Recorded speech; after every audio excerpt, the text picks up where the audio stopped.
The government is working to rid the Peach State of a different kind of segregation in the year 2012, the segregation of the mentally disabled. Georgia is notorious for its institutionalization practices, and just recently, hundreds of people lost their jobs as Central State Hospital transitioned their patients into the community and into the real world. I spoke with a Middle Georgia woman who's helping her disabled son get used to life outside the institution's walls. They gonna have you on TV putting your shoes on. If you ask 51-year-old Wally Burns what life is like after spending more than 3 decades at Central State Hospital, he wouldn't answer because he can't talk.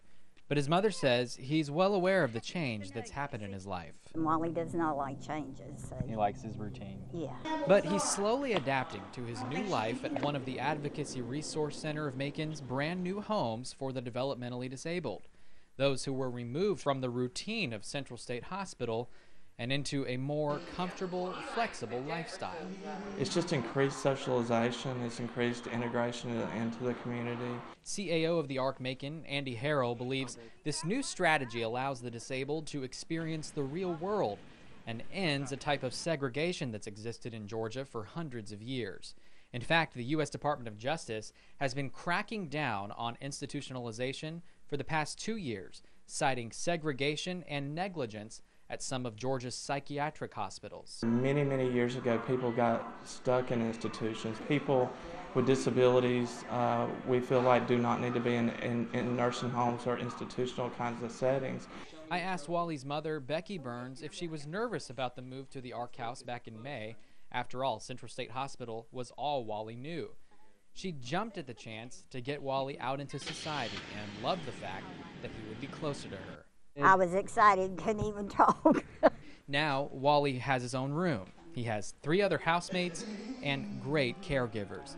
The house, located in the Oakview subdivision in Macon, is specially adapted to his needs and the needs of his buddies.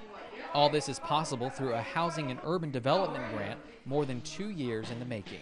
And while the new home still takes some getting used to, Becky Burns is grateful Wally doesn't have to spend the rest of his life within the walls of an institution.